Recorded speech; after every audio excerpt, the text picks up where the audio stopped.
I don't know what's going to happen next, but yeah. So what now? Welcome back to another episode of So What Now podcast. Look at that synchronization. Yeah. It's going to get so much better. So much better. So much better. Maybe we'll have like a song. We should start rapping. I'm trying to convince you to do a rap.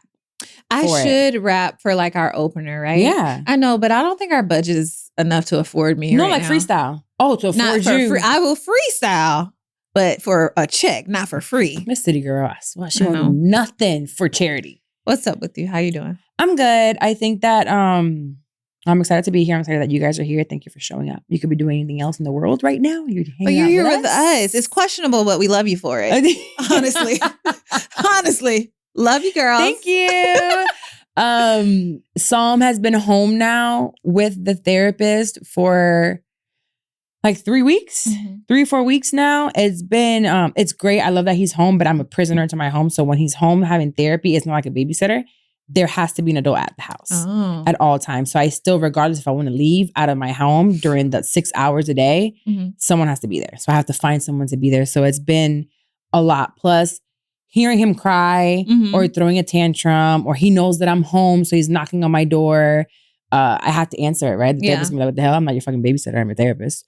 And she's autistic, so she'll probably be like, hey, I said the son is knocking. No, but it's just a lot for me. And I'm used to having my space. Even from when he was born, I had a nanny. And I can get in and out of the house. So I feel overwhelmed with that aspect of it. But the center should be opening up back next week. That's awesome. So fingers crossed it opens. They were closed for a code violation that they had within the building. And they're pretty strict in Florida, I guess. And they got that from someone else. They're brand new. So yeah, even talking about it, I'm like, ooh, my chest. I get it. And I feel for you, friend. Like, I cannot wait for the center to open up for you. Because remember, I stopped by last week and like, you weren't home. I was like knocking on the door. I think your daughter, like Ayana, was there. But like, I peeked through the window and I saw Tom and the therapist and the energy and the noise. I was like, that's a lot. That trampoline is going all day long. As So like, I love that he's getting what he needs, but like really seeing like what it looks like, I'm like, yeah, that I can, like, I hear what you're saying. It's about, like a double-edged, it's or not double-edged sword, but like two emotions can be true at once. I'm overwhelmed. I kind of want him to get out, but I also love, like, I heard him today for the first time call her Miss Sarah by her name. What? Yes. And when she left, he was distraught, crying. So he called her by her name and she's like, good job saying my name, buddy. And I was like, I heard that. I heard that. That was great. That is so cool. I'll hear him like pick on things and I'm like, oh, that's awesome that I'm able to experience it without having to do it. That is, oh my God, my heart just like. He called him Miss Sarah. And I was like, good job. So it's mixed emotions. I just feel exhausted by the time she leaves. I'm watching, hearing. I can't really concentrate on what I'm doing, but it's a part of the process. Yeah. Eventually, I'm going to be like, he left with a girlfriend. So it's fine. Eventually, you're going to be crying about him not being home. So yeah, and I'm not having them all, so I'm going to have your tears. Exactly. In 17 years. Well, no, less than that. What is it, 14 more years? Yeah, he about to be 4. Yeah, and you'll be how old in 14? No, we ain't going to talk about that. Okay, we won't have to talk about it. Well, on my end, I'm doing good. My biggest challenge right now, it's on my mind. I'm reevaluating whether or not I need a housekeeper. Okay. Because I'm on like several months of her coming through to clean.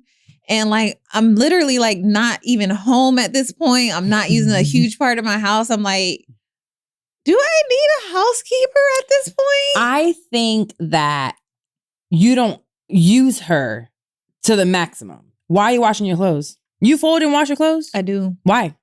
I don't know. You can literally, whenever she comes, have her wash your clothes. And put them away. Okay. Yeah, okay. That's a chore you don't have to do. Yeah, that I actually like that. Wait, by the way. So you let them wash your panties? Yep. Really? Yeah, she might find a vibrator and put it away. Don't give a damn. I paid you. Don't talk about it. Do what you got to do. Like, what? I don't give a damn. She's amazing. Okay. She's great. You're cleaning the house. You are my housekeeper. Yeah. You know, and okay. So you might have opened up a whole new level or aspect of value to the housekeeper for me, because I don't have her do my laundry. I don't have her do anything in my closet either. No, let's say every once in a while, you can use her for deep cleaning. Be like, I really want my baseboards cleaned today, or I want my doors cleaned today. Yeah. Make sure you look at your fans. Yeah. When she does that though. Oh, okay. But like, I really like her. Like, I just like having her there. She's super sweet. And then I know she's like, you know, she has like some stuff going on where she's trying to like establish her business and stuff. So I like don't want to have her, but I'm like, are you wasting money? Now that is actually a brilliant idea. You could. Because what I'm not going to do, I might clean up, but I am not going to cook. That's why you look the way you look. You think she'll cook? Yeah. Okay. If you tell her, hey, she comes every 2 weeks, right? You when she comes over, so you can explain to her. Yeah, and be like, hey, whenever you come now, do you mind? You don't have that many clothes. Maybe your workout clothes, but show her where your workout clothes are, how you want them done. Yeah. And she can wash them. Okay. And then you can be like, hey, I bought this chicken or whatever. Can you cook this for me and put it in here? She might. She's not doing anything else but dusting. Yeah. I love her though. She's so cool. She's so sweet. Like, there's so little to do in my house. She started bringing her man and they will like literally fix something. Yeah, because there's nothing to clean. They're like, we noticed that you needed more caulking right here. I'm like, whatever that is. Yes, thank you.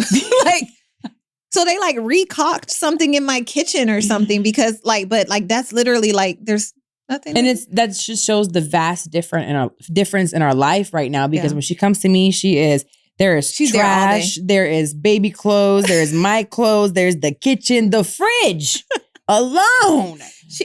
There's nothing in my fridge. There is, I can tell. You look great. Yeah, it's just if I'm already outsourcing, I don't feel bad. I'm paying you for it. Yeah. Right. And it's not like I treat you like shit. Like my workers across the street at the house, like I'll bring them coffee. Like I'll check in on them. Do you need anything? Like they'll come. I don't mind that, but I'm also paying you for a job. I'm just making sure that your day here working is enjoyable. Yeah. All right.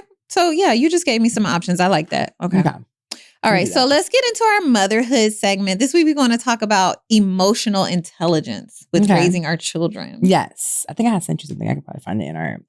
Emotional intelligence is one of those things that I think it's a new buzzword, but it's always been there. Maybe like maturity or a sense of kind of knowing yourself or self-awareness.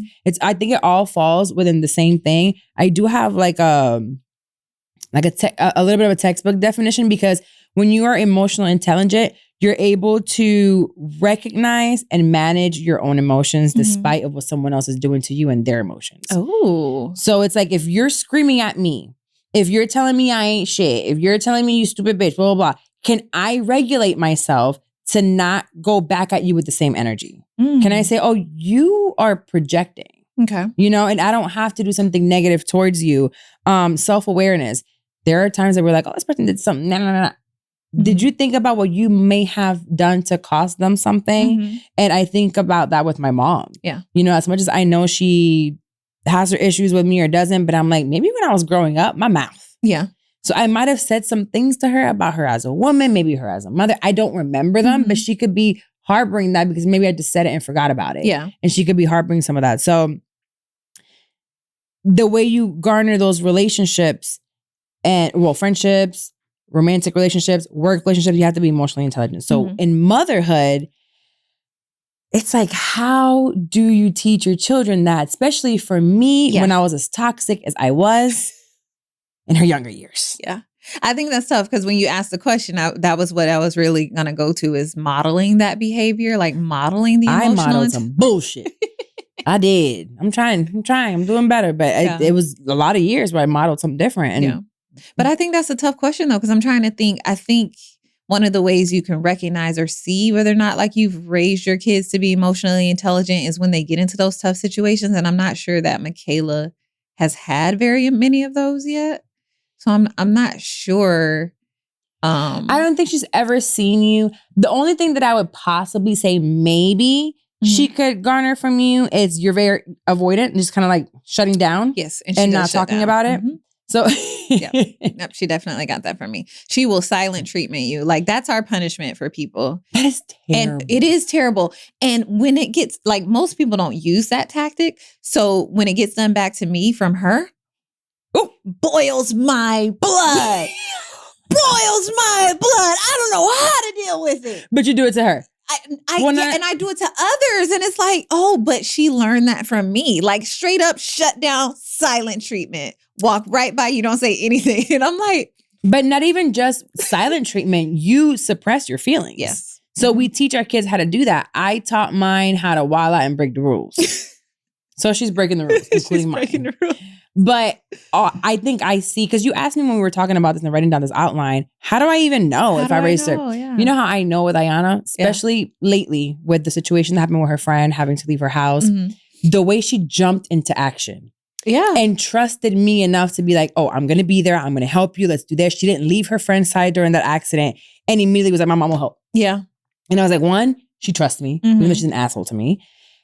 She believes that I can help. And trust me enough to mother someone else or to like, she's like, I'll share my mom because my mom is great. Oh, is she? Yeah. Oh, now is great. she now? They don't really tell us that often. Right. And then I would listen to her talking to her friends. And I guess you're not getting some of that because she's gone. Yeah. But I'll hear her talking to her friends and I'll have conversations with them. Even when your niece was over. Yeah. The three of them were dancing. Did you see that video? Yeah, it was so the cutest video of them. They were just hanging out, singing R&B in the dining room. And I'm like,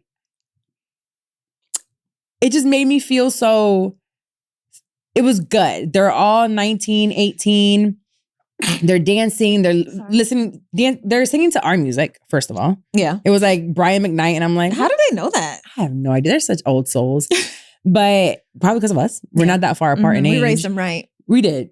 So I can see like the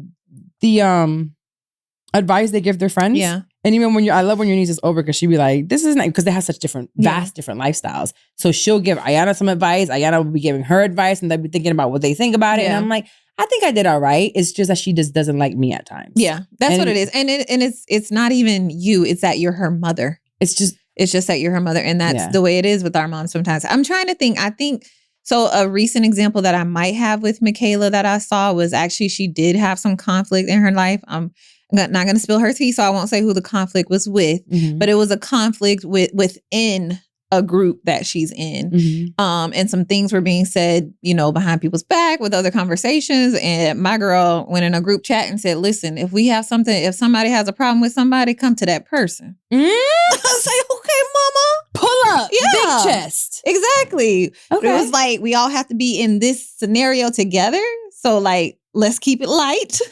And let's just talk to each other instead of bringing other people into it. Did it help? Just because she knows how to deal with it doesn't necessarily mean that others know how to deal with it. But I was really proud of her in the way that she handled that. She's so mature. She is so mature. But she's one of those kids. We recently did an episode on Across Generations. And there's a 13-year-old and she was so mature. I was like, that girl needs so smart, so mature. Like the way she talked, I'm like, you're like a little old soul. Yeah. But it reminded me of Michaela because Michaela does not break rules. No, she doesn't. Sometimes I want her to break the rules though. Yeah, you trained her not to. Like, I know. I'm so backwards. Like, I want two things at once, right? Yeah. Like, don't break any of the rules until you turn 18. It don't work like that. If you're not a rule breaker, you're not going to break the rules. It don't just flip the swip. Yeah. Because I'm like, girl, we're going to get now drunk. you got a super conservative daughter. No, she is so, but. Yeah, let's turn up and twerk, Mom. No. Yeah. Let's not. Okay. So she just called me. She was going to wear an outfit for a party that we're having. She completely she talking about, I want her to know I'm a woman. Yeah. I'm a grown woman. Then she said, Michaela's actually coming down for the party, so I can't wear that outfit anymore. I said, run that by me one more time. Run that by you one more time. And then I called her today. I said, you got your outfit? She was like, yeah, I'm putting it together because I'm not going to be that no more. Yes. Mm-hmm. Okay. We're going to talk about that in the next segment, actually. Yeah. Mm-hmm. But I think it's tough to raise the kids with emotional intelligence because aside from the parenting aspect, there's so many outside influences. Especially with social media. Yes. And so it can be so hard for them to like deal with things on a day-to-day and have the influence from just us. But it's so critical to have that emotional intelligence. Because then we show up at work or with friends or with friends of friends or associates that are so emotionally unintelligent, low functioning bitches. Low to the ground. And it's like, you can't see that you wrong. You can't see that I don't owe you that. Where's your entitlement in this world? And that's one thing I don't want Ayanna to have, to be entitled in this world. Yeah. So it's like, how do you do that? You humble them. Yeah. You should humble your kids every once in a while instead of being like, oh, you're just the greatest and you're just so good and you just no, maybe sometimes you just tell them you fucked up. Yeah. I feel like Michaela's too humble though. I be wanting to be like, be on your shit. Like you're that girl. Like, I feel like I want her to be more like, cause we have to be, we are humbled in so many ways. Like when you're a minority, right? Or when you're a woman, like you're humbled or you have to like dim your own light and things so much. It's like I want you to like, just like get out there and shine and actually don't be fucking humble. She just started. I know. I feel like... And that's why I be telling myself, like, back off, mama. Back off. Like, let her do her thing. Let her figure it out. Let her get there. Just like I got there. Like, it's hard to remember, like, who we were at those ages. So hard. And you keep reminding me of Ayana's me. But I know if, like, my self-esteem was where it needed to be, I wouldn't have been fucking with some of the guys I was fucking with. You weren't fucking with it. She wouldn't be here. So thank God for mistakes. See, she gonna make a great mistake. Yeah. I wasn't emotionally intelligent back then. I grew into it. I grew into it recently. Within the last 6 years, like I was extremely like low functioning, emotionally immature. I could not regulate my emotions. When I started therapy, I had 2 emotions. I had a happy, legit happy and angry. Mm-hmm. That was it. I didn't know anything about anxiety. I didn't know anything about my ADHD. I didn't know. I was either happy and joyful or I was gonna beat your ass. Yep. And that was it. So that was it. So when I first started therapy, it was like the feelings wheel. I don't know. Have you ever done the feelings wheel or seen it? Mm-mm. Oh my God, let me show you. I'm going to pull it up because there's so many emotions. But I was that way too. But those were the 2 emotions in the house. We didn't talk about like, I'm sad or I'm disappointed or we didn't talk. It was like, I'm either like pissed off or I'm happy. That's such an old thing to say. The kids would drag you for that. Why you keep coming at my... P.O.'d. I am P.O.'d. I'm trying not to curse. Pew. That was great. I'm trying to work... Okay, right? Fine. That was great for And then you see what you do when I try not to curse? So let me show you how many emotions there are in a feelings wheel. So we can put it up on the video. Irritated. Yeah, so... Bewildered. Ooh. Right. So you start with the inside, right? Mm-hmm. And there's the main emotions. It is sad, mad, scared, joyful, powerful, or peaceful. I want to put that on my wall. You should. It's amazing. Therapy. So there's these main ones. So let's say right now, for me, I'm feeling, I don't know, scared. Because there's a lot of scary things that are happening in my life right now. So then you go into the outside of that, which is the second wheel. Mm-hmm. And I have confused, rejected, helpless, submissive, insecure, anxious. What gets you to scared is that second. Yes. And then there's even more outside of that. So it could be something that, you know what, I was embarrassed by something that happened and that made me feel insecure, which then in turn made me feel scared to move into a different position. Wow. Whoa. Look at you. It's amazing. I told you it's cost me a lot of money. Just send me the wheel though. I don't need a therapy. Just send me the wheel. Yeah, I got what you paid. What, $100-something for a session for that wheel? Jesus. No, she used to have a pillow. I'm gonna send it to you because you can order them on Etsy even. I like that. And like print them out. That is very cool. Super helpful because you don't realize for our children, it's like, oh, you got an attitude today? No, actually, are you feeling creative? Or are you feeling hostile? Or actually, are you frustrated? Yeah. Or are you jealous of something? Or for a joyful one, you see them happy. It's like, what the fuck are you happy about? Oh, you actually amused you gonna ask somebody what the fuck they have. Yeah, because sometimes I be thinking that, the fuck you smiling for? Because you haven't paid a bill here yet. And you got no money in your account. And you got fired and you got joy.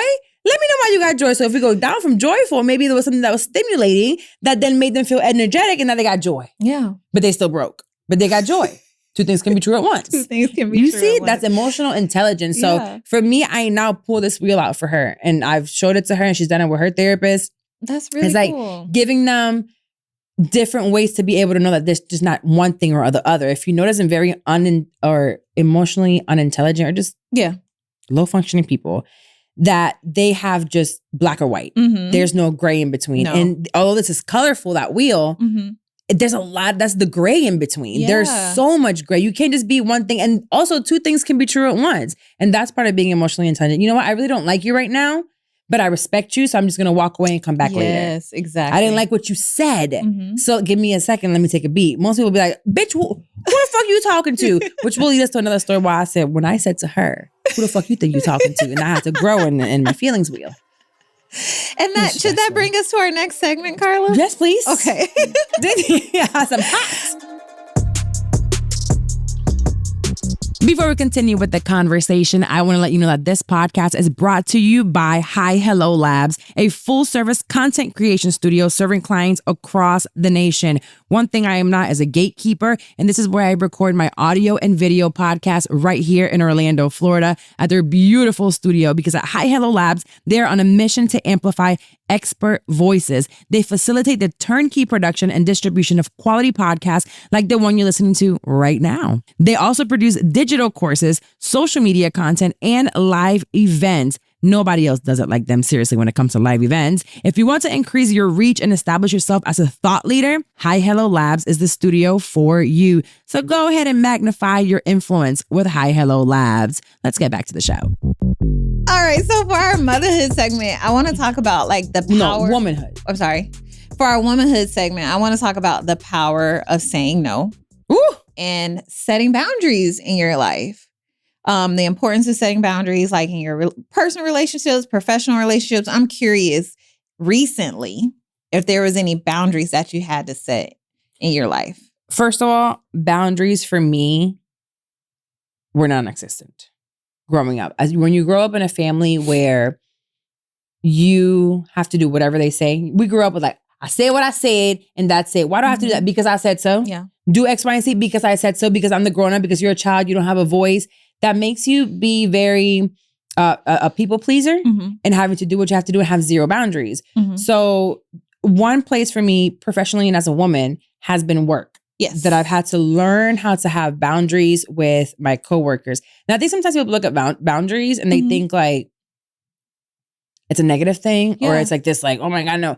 I love me a boundary. I love my people that work with me. Like my team is amazing. But I also have a very fine line of how close we get to each other. Right, because you are the motherfucking boss. Okay? Just because I want this to be long lasting. I want this to continue to grow for me, for them. I cannot wait to tell in just a few short years, my team, like, I'm going to pay you $150. You get $150 a year. Like, we get to go to I don't know, Cabo on a private jet, you know, like, and take my entire team. I want us to get there. And I also want us all to grow. So there are times that we have tough conversations. There's been times that they fuck things up and I'm like, we got to talk about this. Yeah. And there's a way to do so. But I think when you get too close to people that you work with, that boundary, you have to have it. You have to. I want a really good book for boundaries if you're listening. Boundaries by John Townsend. Dr. John Townsend.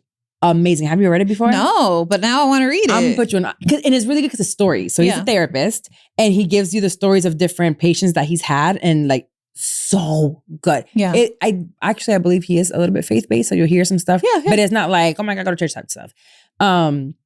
Such a good book. It's like every list bestseller, and it's been in like I don't know how many different languages. But yeah, you have to learn to set boundaries. And that's when I realized I didn't have boundaries with my family, my mom, with my relationships. Like, why are you checking in every 2 minutes with a boyfriend? Exactly. Yeah. Yeah. As a woman, you don't have to give somebody your location. That's a big talk, a big thing right? I was now. like, oh, we got to share location for security, but I'm not going to give you mine. Nigga, please. No, I share my location with 2 people. Yeah. Like, it's not, you don't You have, and Addie. If it's for safety, somebody got it. You don't have to be checking up on me. No. I mean, but I think like if I have a husband, and we've been together, you don't want to get married. But I think I will have a husband at some point, and not right away. Not when I say I do, but or if we're on vacation, we're out the country. Hey, I'm going to share my location with you until we get back home. Okay, I could see that. Yeah. I could see that for safety reasons. I don't mind that, like something like that, but you don't have to have, and I honestly forget I have some people's locations. Yes. Like Wendy, I wouldn't have known that she was in the hospital when she got really hurt. I'm checking it. No, I check your location to be nosy. I ain't gonna lie. Really? I forget. No, I'll check it to be nosy. I forget everything all the time. I'm like, I wonder if Carla cooked. I'm not going to bother her if she's not home. I'm going to check her location first. Is she home? She cooked. And you got, by the way, you asked me the other day, I was like, I would love for you to come over and have dinner.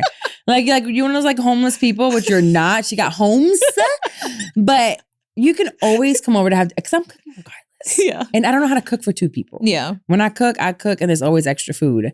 And that's like my love language, feeding people. Like that's why I think I stopped cooking for so long. Yeah, but if you gotta set the boundary with me of no, Dex, you cannot come over for dinner for a 3rd time this week. You totally can. But while I'm sitting up here saying I love myself a boundary, the person that I struggle with setting boundaries with is me. I could set a boundary with anybody else except for myself. How's that work? And it shows up in work, where I will like work all night long. Ooh. That's what the main place where it shows up for me. Like, yeah. I have to like force myself and create structure to set the boundary. So I had mentioned like a while ago how like I started blocking time out on my calendar to actually get up and walk. Cause I will get my coffee in the morning because I work from home. I will get my coffee in the morning, sit down at that computer and not get sit down at that computer at 8 and not move from that desk until 6. Wow. Not having eaten or anything. I can relate to that. Yeah. My work comes before everything else. Right. But I love what I do, but that doesn't mean neglect everything else. But we talk about how like setting boundaries is a form of love and a form of safety, but like we have to create that with ourselves because that's a form of self-care as well. Like I feel like, especially with me and you being like so career or like money motivated, like we go all into things when it comes to stuff like that. And so you have to figure out how to create that structure and that boundary. So like it's not unhealthy. No, I can see that. And I think for me, I never looked at it as a boundary. I was looking at it as discipline. And I'm like, who gives a fuck? But it is a boundary myself. Like, I don't respect what I say to myself. I'm like, you're not going to do this. Yeah. You're not going to eat this, or you're not going to eat late, or you're not going to just stay in the bed. And I'd be like, but like, I don't respect myself. Right. Like, right. I didn't think of that. Yeah. I didn't think about it like that. Maybe I'll work on it. So is there somebody in your life that you're struggling to set a boundary with? Struggling to set a boundary? Or that you need to set a boundary with and like you're just like afraid to Fuck no. No? It might be to the extreme, but at this point in time in my life where I am, and I think also it has to do with that I don't have to depend on anyone. Yeah. So that's a huge thing in having that freedom and that feeling safe enough. I have to be conscious as I'm saying this. I'm not depending on a damn person at this point. Not a man, not a family member, not a bank, not a nothing. Well, mortgage, I guess I depend on the bank. No, but for me, we see these like memes, if you mess up my peace, then you got to be cut off. No, I really mean it. Yeah. But I don't be like the first offense, I'm out. Yeah. No. I still have this little bit of people pleasing in me where I'm like, I'm giving you chance after chance after chance.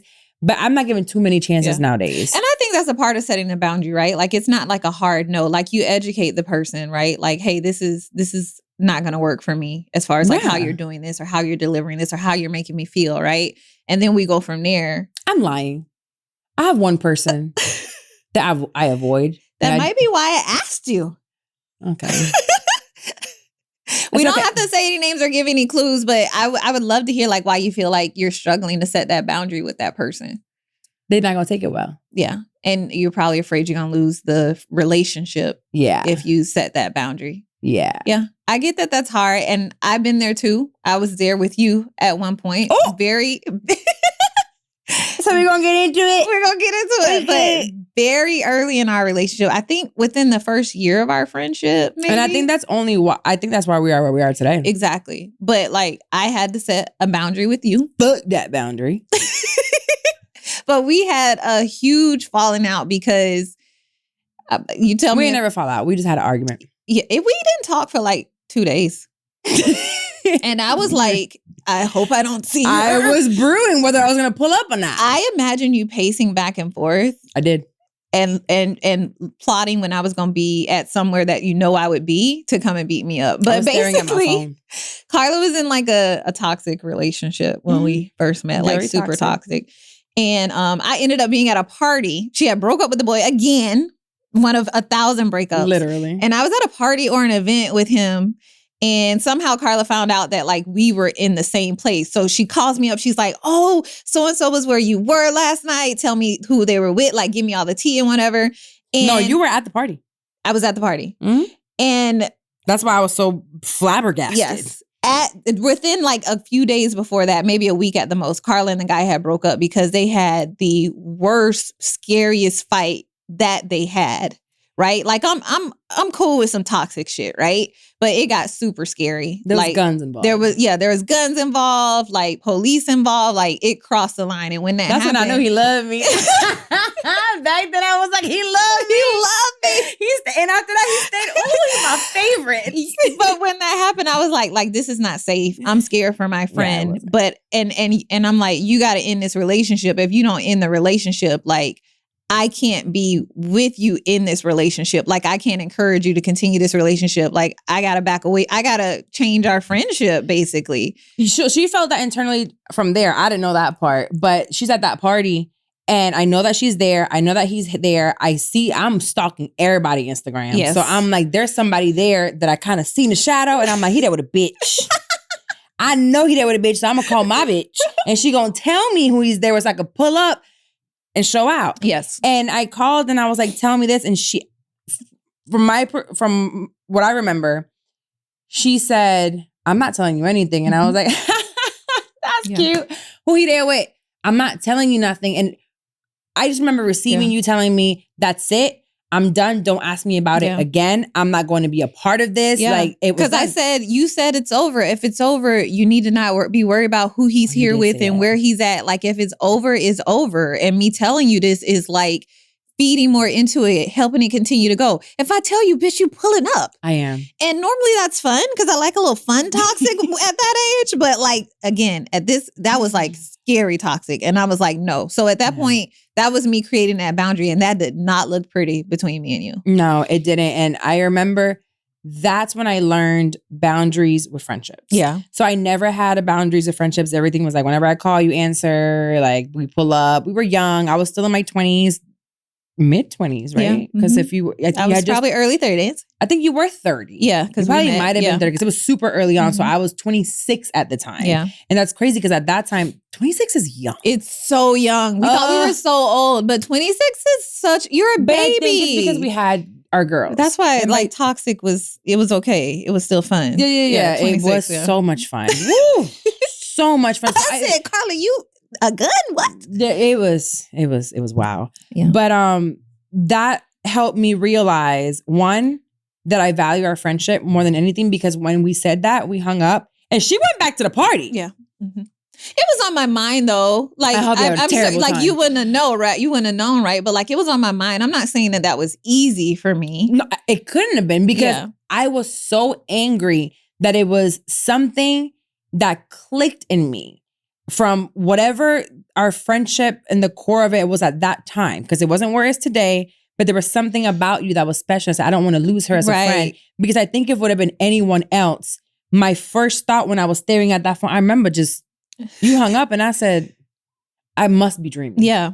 She can't be this crazy. Yeah. How dare she? Like, I'm going to pull up and I make scenarios up in my head all the time because I go crazy. Yeah, of course you would. I remember like envisioning me dragging your ass, slapping the shit out of you, like telling you, bitch, who the fuck you think you're talking to? Because I didn't like quote unquote disrespect. Mm-hmm. So at the time, to me, that goes back to that emotional intelligence too. On the flow. Yeah. Low functioning.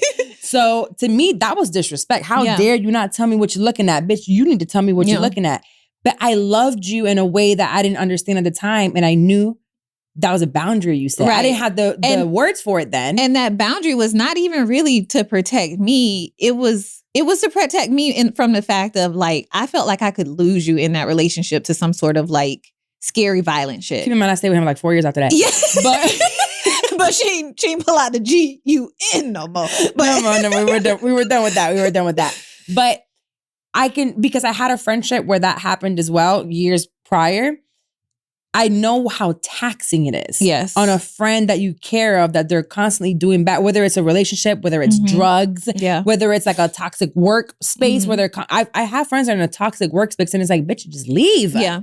Just go. Yeah. But not everyone is ready to make that leap. So you have to respect it. And that's why it's like, okay, if you're going to stay, you're going to stay. But like the boundary for me is the separation, right? Because you're right. I couldn't told you leave. Like I could encourage you leave. I could try to help you leave. But I do think at that point, after that boundary was set, and I think a part of that of like me, like kind of pulling away from your relationship, because sometimes we enable our friends to stay in some bullshit. Yeah, you know fuck what I that mean? nigga. Yeah, but when they're back together, you hanging out with them. Yeah, so it's like, okay, it was kind of like a little bit of an awkward space. But one thing, I don't think I ever felt like I couldn't come to you when I really felt heavy. Exactly. You still spoke to me, where I don't think back then I was doing that for friends.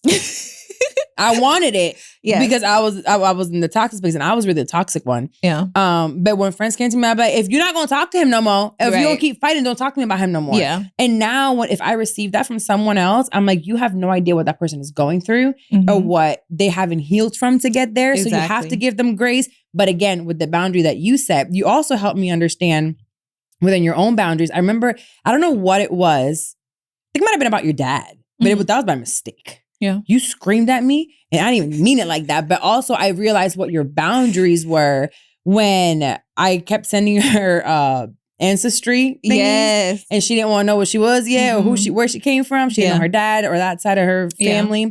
So I did it so I would get like, hey, send it to someone. They get X amount of money off. And I was like, I would just send it to a couple people, and I sent it to her. She's like, I said I don't want to know about this. Yeah. But also that was like, I appreciate that you kept doing it, because it was a little like, you need to know. Like, you need to know. Like, you know what I mean? I wanted to know. I'm like, I think she's Puerto Rican. I think she's Puerto Rican like me. She gotta be Puerto Rican. Like, it's like, is she Mexican? Is she Colombian? Is she like something like really cool? And like, what are you, Scottish? Irish? Yeah, Scottish. Scottish? I don't know what Scottish people do. Scotch. Yeah. Well, before y'all clip this up and be like, she's a white woman, Scottish Ann, white dad, black mom. Okay. Black. Okay. African American. The ancestry doesn't matter. Her mama black. Okay. Exactly. And you're whatever your mama is. Oh, yes. I truly believe you're whatever who raised you is. And if your parents were together, you're whatever your mama is. Wait, because the mom, for me, the mom's culture carries on versus the dad's. I think that can be, that could change, because I didn't really know much of my mom's. Yeah. You know how usually you're closer to your mom's grandma. Right. I was raised with my dad's side, not my mom's. But your mom don't fuck with her mom? Yeah.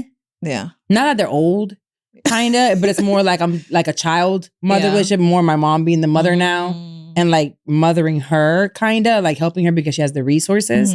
But I wasn't really close to my mom's grandma. She wasn't really around. It was my dad's grandma, my dad's family, the cousins, everything was from my dad's side. Nothing really from over there. Oh, okay. This episode is brought to you by Ford. Why is being open to new roads and possibilities essential to success when chasing your goals? For me, it's so important to pivot. It's imperative to allow yourself the freedom to change course at any moment when your energy is shifting. When you literally pivot, doors open up, opportunities fall on your lap, and you have so much more time to spend with your loved ones and with yourself. So break free from your day-to-day and start enjoying the little things in life that truly bring you joy. On the road of reinventing ourselves, it's just as vital to find those little things in life that give you a sense of stability, like the new Explorer. There's more to discover, and the 2025 Ford Explorer SUV is here to give you space for the things that matter most. It's time to break free from the norm, which has never been more fun and accessible for drivers with the 2025 Ford Explorer SUV. Turn up the adventure with Ford Digital Experience, including a 13.2-inch center touchscreen. Do what matters with the help of available Ford Blue Cruise driver assist technology for hands-free highway driving. Available feature on Blue Cruise equipped vehicles, Blue Cruise requires a connected service plan and a modem activation. Blue Cruise drive assist features can be activated in hands-free Blue zones and do not replace safe driving, and drivers need to control the vehicle. See Ford.com/Blue Cruise for more details on available plans and hands-free models. Start your next adventure in America's all-time best-selling SUV. Based on S&P Global Mobility, 1946 current U.S. total, new cumulative registrations for all vehicles identified as SUVs. The new Ford, well, you know what it is. It's on the name, the new 2025 Ford Explorer, built Ford proud. Yeah, but there's like, your life just gets so much better when you can feel like no is a complete sentence.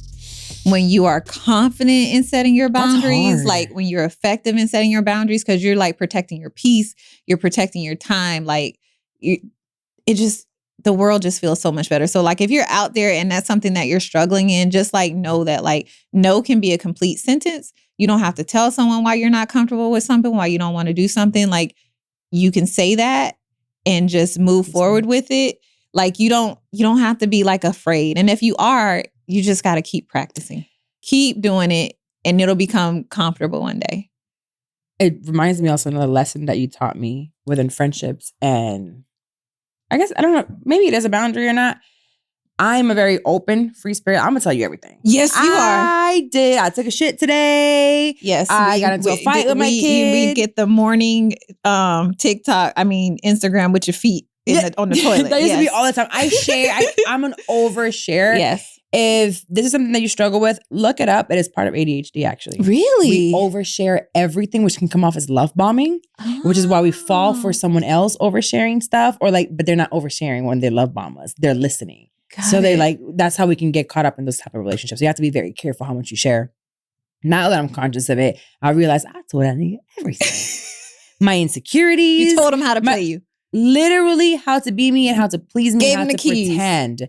Yes, but in the fact it doesn't change, I'm still an overshare of a lot of things. You are not. No, I'm not. So you taught me a different type of person and a different type of respect that I had to have for your privacy. Mm-hmm. Because you process things in 6 months when I process in 5 minutes. Yeah.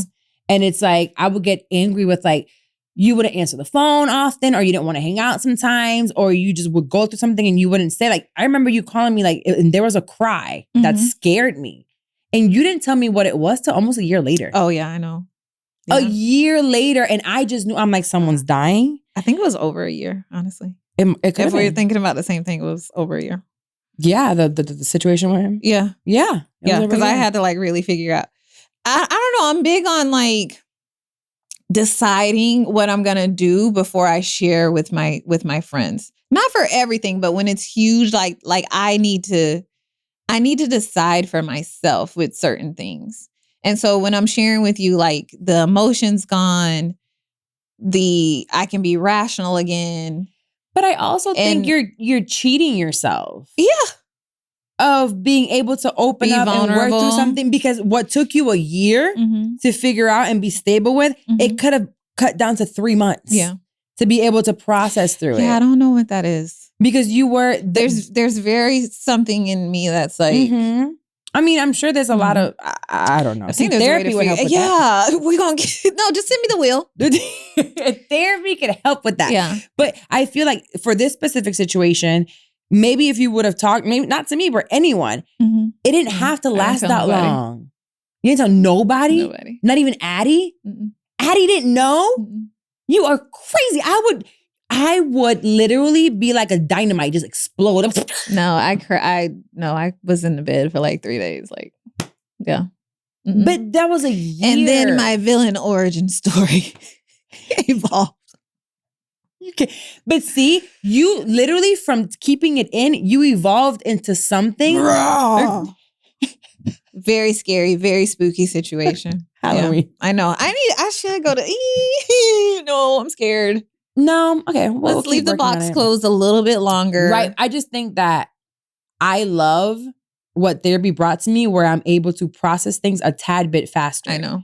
And it's like get over it and evolve from it into a positive side. Whereas not that you're like a destroyer of life afterwards, but there is a hardened part of you that came out of that. You're harder. And it's like, is that necessary? You can still have fun without being so like hardened. I know. Your oversharing is probably something that drew me to you. For real. Because like the first time I saw you, it was just like, yeah. Sorry. It was just like, I'm here and this and that. Like, you know what I mean? Like it probably was something that like, there's something that like I wanted from that. You know what I mean? Like I wanted to like have that to a certain extent, probably. And you're showing it actually in a positive way, because I've seen where jealousy comes from that. There are people that, my mother, for an example, I think she wishes she had more of that like freedom and like free. And you kind of bring it out of me too, like in the funnest way, right? Not with like the scary, sad stuff, but like in the funnest way, like you kind of like bring that out of me, like that expression and just like living loud and Just like live. taking chances and getting on a fucking hot air balloon. I can't believe you were that scared. Oh my God, there is this video. We need to add it because there's this video where she's literally on the ground freaking out. And there was not one moment of the hot air balloon. I didn't know hot air balloons give people a lot of anxiety. The landing was scary. We were already down. The Mexicans running over. Jump off the shit. Okay. We're already on the ground. We were less than 6 feet off the ground. You think you invincible. Yeah, Spider-Man me. No, but you're terrified and never want. I thought you were kidding. No, remember we went to Puerto Rico and I wouldn't jump off the Yeah. I had to Do we walk. have footage of that bullshit? We- I could have beat you up for that. I had to walk so far back down. I was so ashamed and like so embarrassed. Thank that God I did loved not. you as We much as I went to did. like into the rainforest or something in Puerto Rico. A group of us went to this cliff that jumping you off jump cliffs. off of, and I just couldn't. And I had to walk back down. She That had was to a go- real walk of shame. It was finding And I a way wanted for you to to. come down I because there wanted- wasn't really a way yes. for you to come down. Yeah, I wanted to. I just could not bring So myself to we do were it. with tour guides. I've come a long way though. I'll jump down. Will you? I've jumped off some things. I've jumped off stuff in Have you Greece, jumped off in the cliff? Santorini, like in. I've been jumping around the world. So this should just name all the word. Okay, I see you. I don't have those stamps. Yes, I I'll be will going to jump now. Mexico. I'm not. What is it called with the parachute?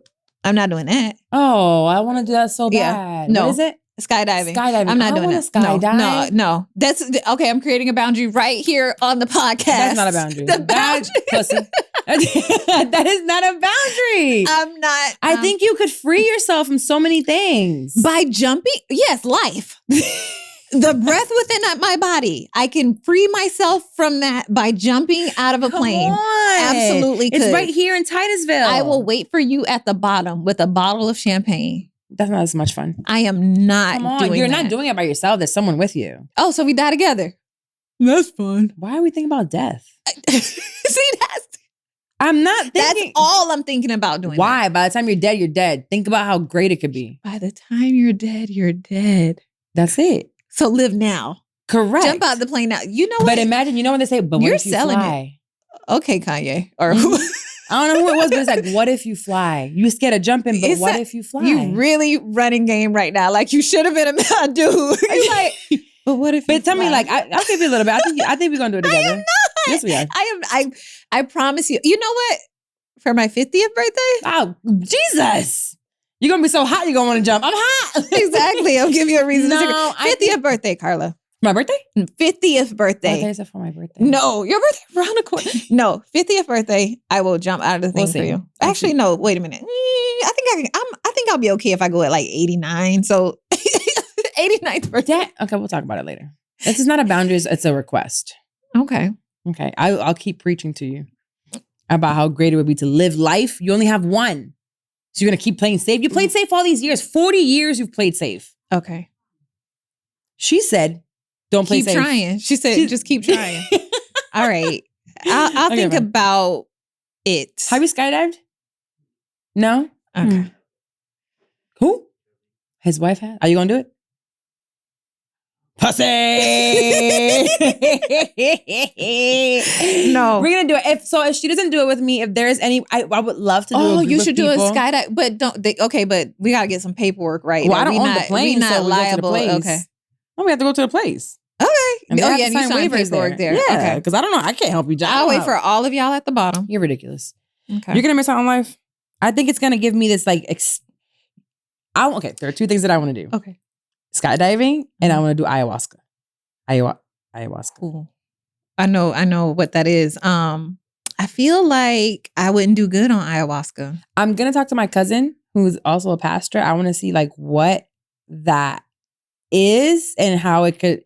I really want to do it. It looks intense. I saw Very. a show about it or something. It looks very intense. There's they say some- you open this third Yes. eye and all this stuff. There's something about me that doesn't believe that I don't want to believe or accept that this is life. Yeah. That there's just more. I want to unlock more of my brain. I want to unlock more of my visions. I want to unlock more of my potential. Mm-hmm. Like you can't tell me that I can't make $1 billion.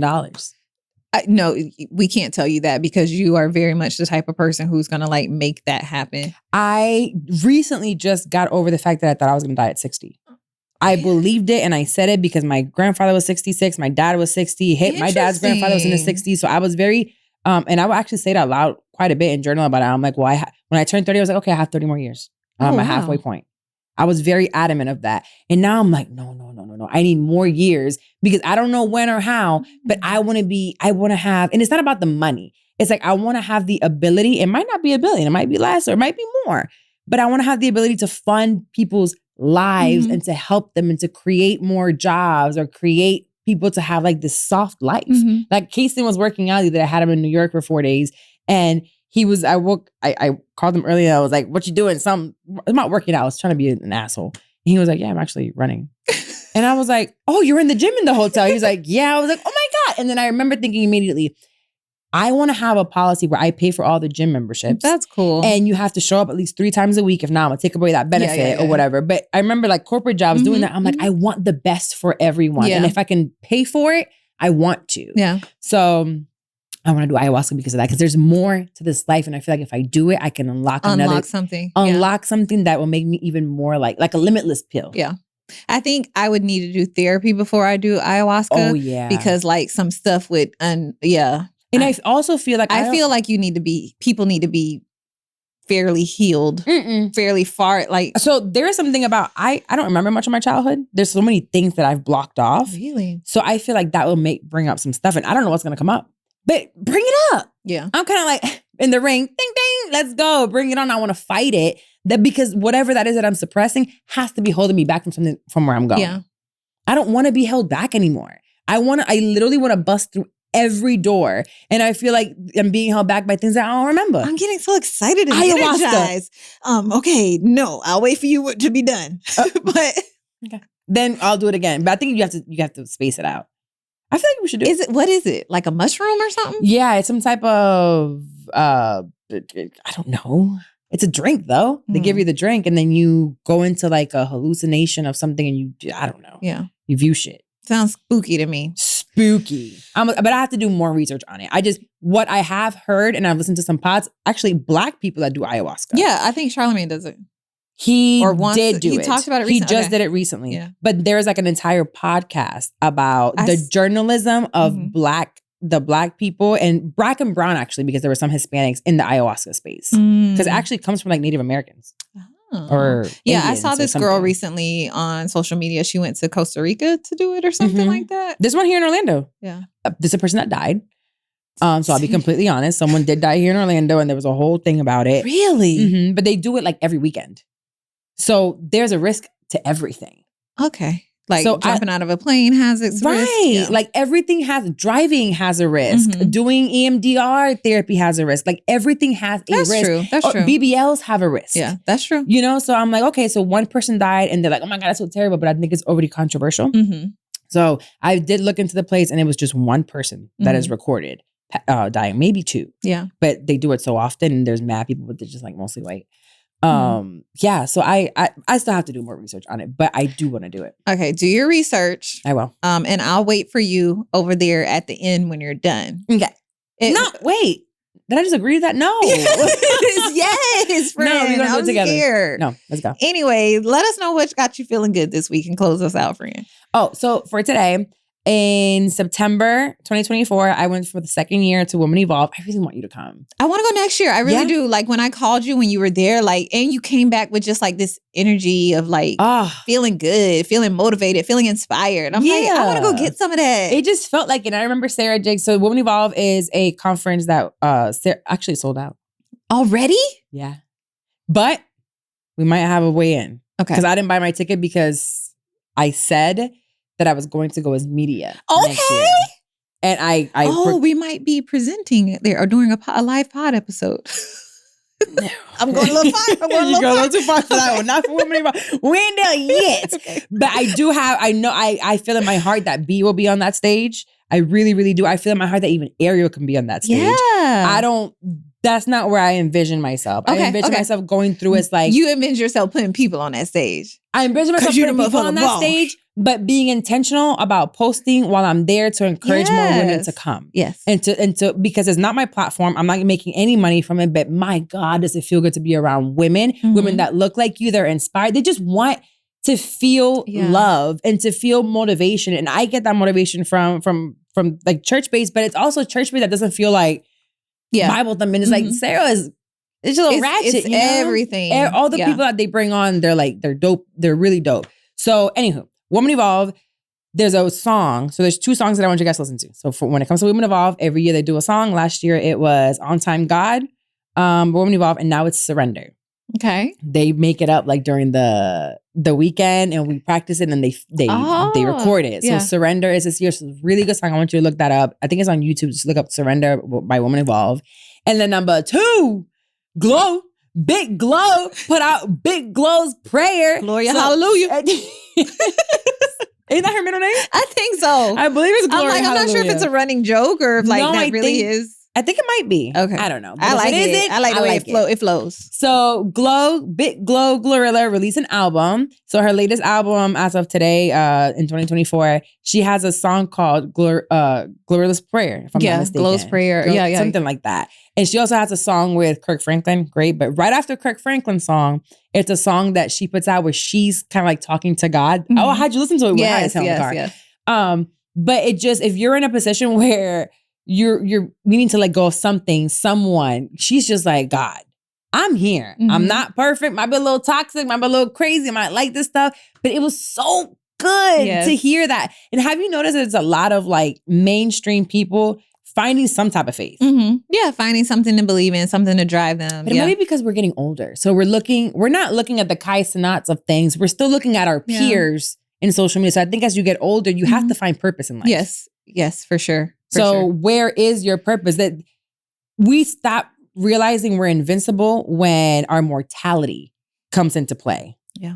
And we're mortal. Like we're about our cardiovascular health, our everything. We are going to die. Yeah. And we see some people that are right over us and older than us getting wrinkly and dying of cardiac arrest and all this stuff. So Big Glow and Surrender. Okay. Listen to those. I love that. Me too. Thank you. I need to listen to Surrender. You already put me on Glow, but now I got to listen to Surrender. Surrender was good. Surrender was good. It has Maverick City. Well, not Maverick City, but Chandler Moore. I love him. Who's that? He's a Christian person. Oh, okay. And I'm actually about to go see next week Tasha Cobbs and Maverick City together here. And I bought like front row seats and stuff to take Ayana. I need to connect you with Addie. Like she would be like, I think y'all are on the same vibe Which right is now. Crazy with, like, that Addie is on that. Faith journey. You know who got her on that? Who? Her daughter.